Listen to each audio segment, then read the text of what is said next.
think a lot of the community for Moonlight came from the fact that we were building something that engineers wanted. And the tough part about building a marketplace is you have two sides to the marketplace. You had, for us, the engineers who were looking for work, and you had the companies that were hiring.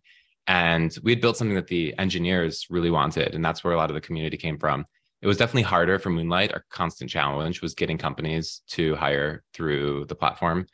But the community really, I think, came from building something that people wanted. The low code original site, I think, was on Squarespace, and we put up a landing page and we had a mix of forms and things. We did our first, $100,000 in sales just on spreadsheets and running things manually, which was really great because you can iterate really quickly. As soon as you start to put things in code, it becomes harder to change your decisions, and it becomes more expensive to change decisions, change email copy, change user flows, things like that. So it was really great to start off with low code. And the community, I think, really came from just mentioning Moonlight in some different comments online and people really reacting positively to it. We eventually set up a Slack for everybody that was in it, and that ended up being kind of like more of the home of the community. But I think one of the superpowers of Moonlight that doesn't a lot of companies don't do was just a really thoughtful weekly newsletter. And that newsletter was kind of like a key part of the product. We had, more people would look at our newsletter than our website every week. And so for a lot of people, the email was the product. So that's definitely like a piece of advice I'd have for anyone who's building a community is, yes, like Slack or whatever the modern equivalents might be, like Discord can be useful, but they really reward the most active users.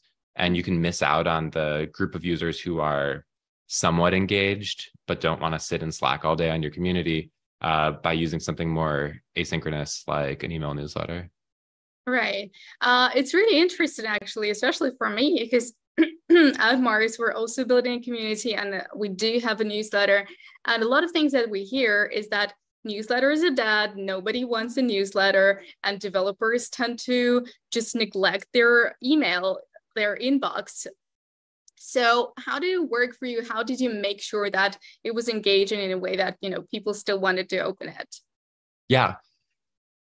A key part was making sure it was authentic to the Moonlight brand. And so we weren't just trying to have a newsletter to have a newsletter. Like, it didn't feel like a marketing tool. It was really just an extension of the brand. We were talking about remote work, about the vision of the future that we were painting. And over time, we ended up customizing it per user. So you had your job matches for that week or your, developer matches for that week. And so we put a lot of engineering effort into making it really customized and powerful. So part of it was just making sure it was really genuine. Like, it didn't feel like a marketing tool. We didn't have like fancy templates or anything. It was mostly just like text.